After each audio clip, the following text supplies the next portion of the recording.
Eleições 2022. Agora são 7h42, a pré-candidata à presidência da República, Simone Tebet, usou as redes sociais para falar sobre educação nesta sexta-feira. Sem citar nomes, a senadora criticou o governo e fez referência ao caso do ex-ministro Milton Ribeiro. A gente recebe aqui a repórter Beatriz Manfredini. Qual foi a mensagem da pré-candidata? Beatriz. Tiago, bom dia para você, para Adriana, para todo mundo que nos acompanha. A pré-candidata escreveu no Twitter o seguinte, que a educação tem que ser uma prioridade nacional e não uma manchete policial. Esse post nas redes sociais, ela faz menção, então, a denúncias graves, de desvios dentro da pasta, dentro do Ministério da Educação, e diz que, além dessa suposta corrupção, recentemente o governo ainda cortou 619 milhões de reais de universidades e também de escolas, o que, claro, é grave porque prejudica tanto as estruturas dessas escolas quanto também os alunos que mais precisam. Ela finaliza, Simone Tebet, essa publicação dizendo o seguinte: tudo ao contrário do que deveria ser. A pré-candidata ao Palácio do Planalto pelo MDB, ela não faz nenhuma referência nominal ali ao ex-ministro da Educação, Milton Ribeiro, mas dá para perceber que ela está então falando sobre a operação deflagrada pela Polícia Federal na última quarta-feira, Acesso Pago, que prendeu o ex-ministro e outros 2 pastores ligados ali a ele por suspeita de desvio de verbas no Ministério da Educação. A gente lembra então que ele foi preso na última quarta-feira.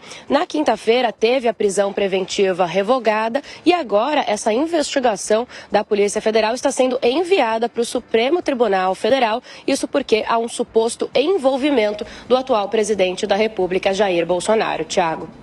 Bom, a Beatriz Manfredini volta daqui a pouco com outras informações. Agora, diante dos nossos comentaristas, começando por você, Scaf. Agora, claro que os adversários do presidente vão usar esse fato para fazer críticas e para atacá-lo. Mas é bom lembrar que nessa semana tivemos essa pesquisa Datafolha mostrando que a polarização é cada vez mais forte. Mas de que maneira você avalia essa posição da senadora Simone Tebet? Veja, Tiago, é muito fácil falar que é candidato a alguma coisa lendo frases da Constituição.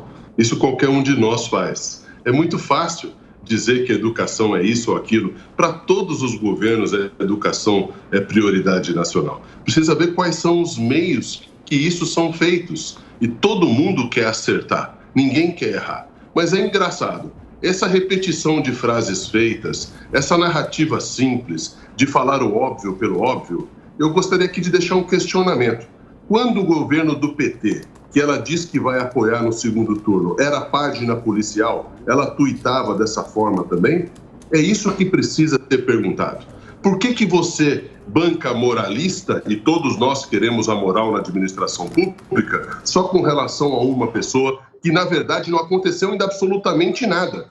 Existe uma investigação de crimes formais. O que são crimes formais? Aqueles que não precisam do resultado para se confirmar. Por exemplo, a corrupção ativa, passiva, não precisa de desastre nos cofres públicos para que se consumem esses tipos de crimes. Basta que haja o oferecimento, a solicitação. Então, é muito diferente falar em moralidade num governo que investiga e não há corrupção que seja devolvida depois aos 100 milhões de dólares aos cofres públicos e dizer que a página policial está nesse governo. O que você estava fazendo de 2014 em diante, quando o governo não saía das páginas policiais, inclusive com o impeachment da ex-presidente Dilma? É isso que precisa ser perguntado. Só se lembra de moralidade administrativa agora? O que é que foi feito no passado? Como é que foi a sua conduta?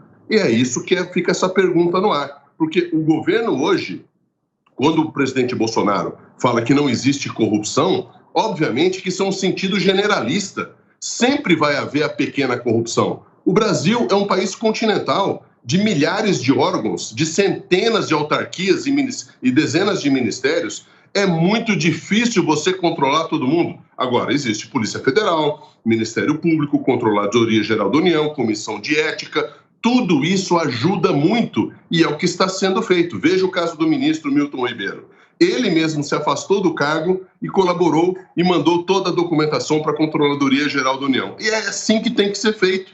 Agora, que educação é prioridade nacional? Sim. Vamos fazer o seguinte, vamos terminar com o FNDE, né, que é o maior antro de bilhões de orçamento na mão de uma pessoa, e descentralizar isso aos prefeitos. Por que a gente não faz isso? Por que os prefeitos precisam ir para Brasília o tempo todo, gastar uma fortuna para pedir o dinheiro no FNDE e ficar sofrendo acharcamento de lobistas, né, que fazem tráfico de influência? Ou vocês acham que o tráfico de influência nasceu agora? O tráfico de influência está no governo desde que o governo existe. Então, para você acabar com isso, Tiago, você tem que simplesmente dizer o seguinte: quem é que realiza educação básica? É o presidente da República? Não, é o prefeito, é lá na ponta. Então, por que esse dinheiro já não fica com o prefeito, ao invés do prefeito ter que buscar em Brasília? Esse é o grande problema do Brasil. O dinheiro fica todo em Brasília e acontecem essas coisas, esse lobby para ficar liberando dinheiro como se uma prefeitura fosse mais importante que a outra. O Cristiano, concorda que a tráfico de influência é uma prática comum? Aí, sobre as declarações de Simone Tebet, é normal que o governo atual em vigência pode se preparar, tentando a reeleição, vai sofrer ataques de muitos lados neste ano? E, por fim, qual a importância da gente acompanhar a movimentação da terceira via, o que dizem os candidatos? Algum deles ainda tem chance de chegar à disputa principal nesse ano de superpolarização? Olha, Adriana, nesse ponto eu vou discordar do meu querido Scaff. Eu vejo, dentro de um outro ponto de vista, como eu já bem disse, eu discordo totalmente da decisão do juiz de primeira instância, da 15ª Vara do Distrito Federal, que teve a concessão da prisão preventiva. Vejo que não tinha realmente elemento nenhum nesse sentido. Agora, do ponto de vista político, da repercussão, a gente não tem a menor dúvida que esse elemento vai ser usado politicamente e faz parte do jogo democrático. Eu vejo que a candidata Tebet, embora esteja mal posicionada nas pesquisas, é uma candidatura legítima, tem seus elementos, seu ponto de vista, representa segmentos políticos importantes dentro do Brasil e vai, de alguma forma, buscar se posicionar, se diferenciar do atual governo, de antigos governos, enfim, vai buscar deixar a sua marca. Isso não quer dizer que o mérito da decisão, o elemento que tenha sido que venha a justificar a decisão que foi tomada, seja legítimo. Ao meu ver, se há um erro nesse sentido, esse erro é do Judiciário. Com relação aos postulantes à presidência da República, faz parte da disputa política esse debate mais aguerrido. Scaff?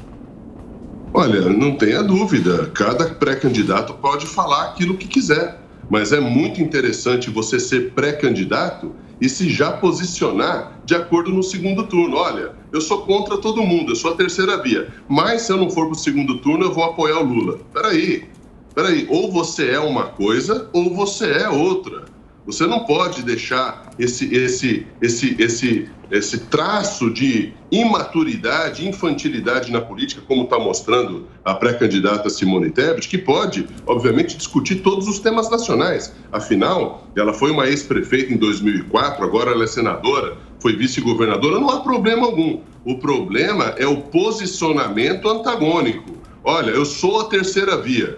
Peraí, se você é a terceira via, você é contra a polarização. Você é contra a situação e um governo do passado. Agora, quando você diz eu sou terceira via, e a gente sabe que não existe terceira via, e diz que vai apoiar Lula no segundo turno, me desculpa muito, você simplesmente matou a sua própria candidatura, porque você não pode dizer isso nesse momento. Você só pode dizer isso se você não for ao segundo turno a partir da apuração após o dia 3 de outubro. Então, eu vejo uma imaturidade muito grande, como eu disse, é uma repetição de retórica constitucional, ficam lendo a Constituição de trás para frente, como se isso fosse plano de governo. Negativo. Isso não é plano de governo. Simone Tebet não reúne forças políticas, porque se ela reunisse forças políticas, os caciques do PSDB e do PMDB não estariam apoiando outros candidatos. Então, sinceramente, é uma candidatura que eu vejo até como corajosa, mas não tem como sair do lugar, porque são frases que não combinam com situações.